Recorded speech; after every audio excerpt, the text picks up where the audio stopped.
Hey, I have a different kind of gun I want to go over with you guys today. This one doesn't fire live ammunition, but instead fires foam darts. These little Nerf half-inch diameter, full-length darts. I had a family member request that I make some of these for our upcoming Christmas get-together so we can all shoot each other safely.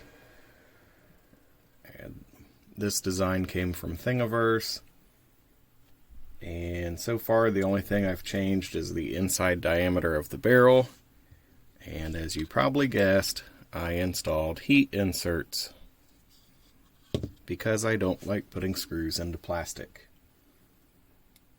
One thing that's important when you purchase parts for these is you need Schedule 40 3/4 inch PVC. If you try to use the thin wall PVC, it will not work. If you try to use Schedule 80 PVC, it'll be too tight, your darts won't fit, your plunger assembly won't fit, it'll be a bad time. Alright, so the first thing is go through and install your threaded inserts. And then we're going to put together the plunger assembly. This piece right here is what latches into your plunger and holds it in the fire position. And it is not the same on both sides. This side is flat. This side has a step. I've tried it both ways, and in my opinion, the step needs to be on the handle side. It locks in better that way, from my experience. Just slide it all the way back. Your spring comes next, and then your plunger, and you'll probably have to file fit these. Now for the plunger, I did not do a threaded insert. I just used an M3x12 screw. Took my time and went slow. This does have quite a bit of spring pressure on it, but I haven't had any problems with it stripping out yet, and we're a little over 100 shots into it so far.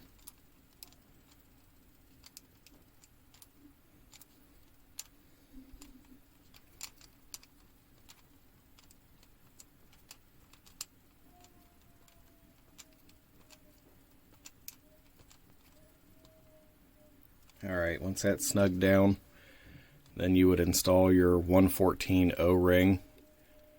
You can get these from McMaster-Carr or other hardware stores, or if you buy the big bundle packs on Amazon, it's $3 or $4. You get a bunch of different sizes, and if you build a lot of different stuff, it'll be useful to have the extra O-rings. So the next thing that you're going to do is install some lubricant onto your O-ring. I use this KCHMP lubricant. I had this laying around. I use it for my auto cockers and other paintball equipment. It's extremely thick and is guaranteed to stay in place better than grease. Slide it in there, twist it around, move it, make sure your lubricant is thoroughly spread. Make sure your spring is inside of the PVC and set it into this cutout.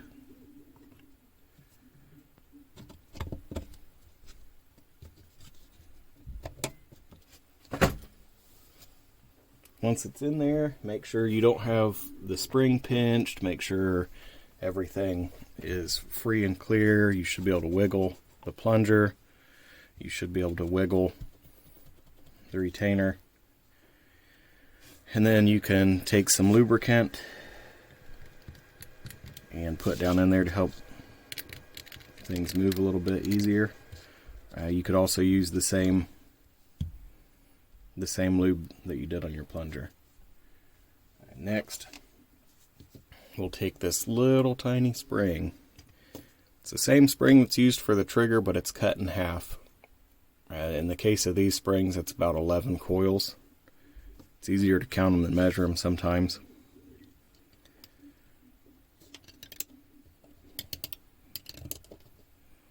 pops right down in there. We can take some more lubricant on the trigger rail.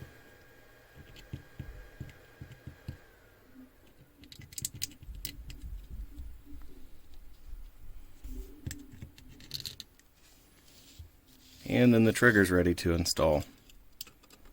Angle it up so that the spring goes in first and put your finger over it so you don't rocket the spring out. Slides in. That's all there is to it. Next, we're going to lubricate the trigger rail for the top.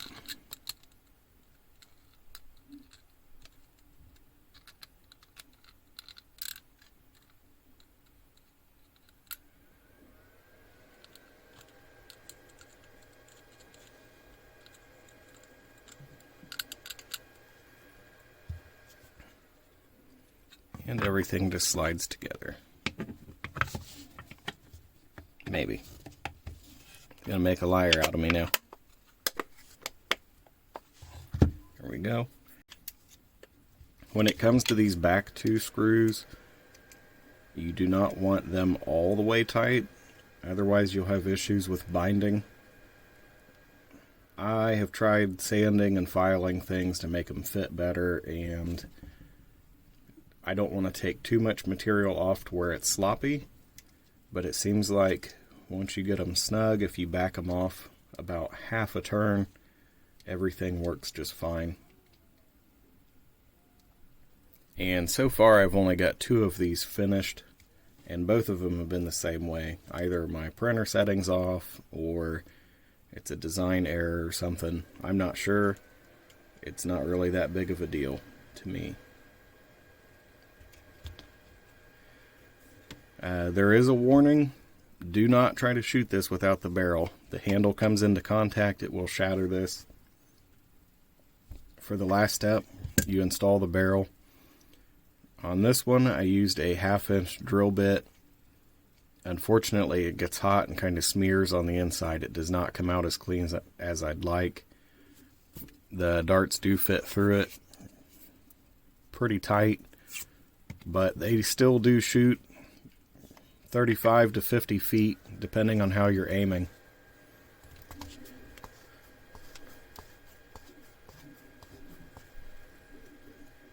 Once the barrel's screwed in, you'll notice that you have a gap back here now. And you'll know it's in far enough that it's not going to interact with anything. Make sure it locks.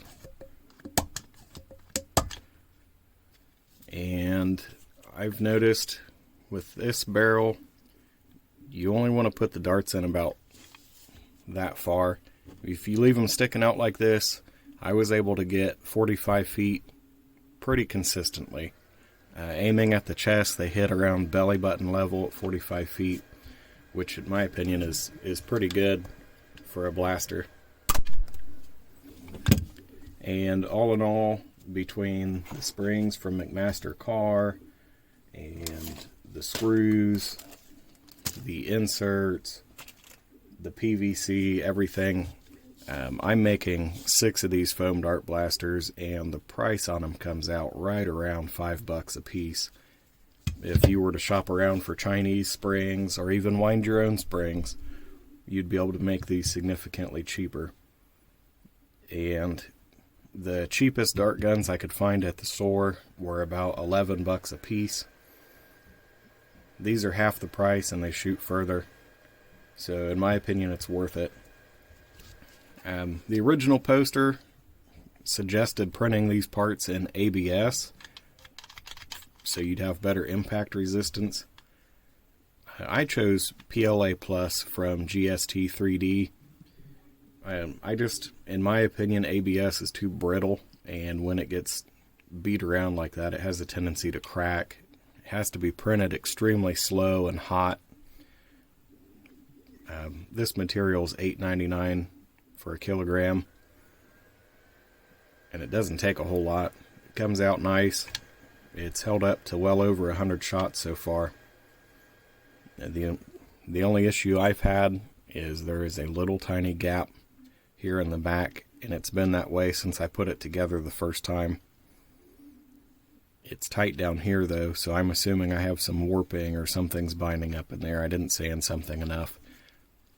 Like I said, I don't care, it works.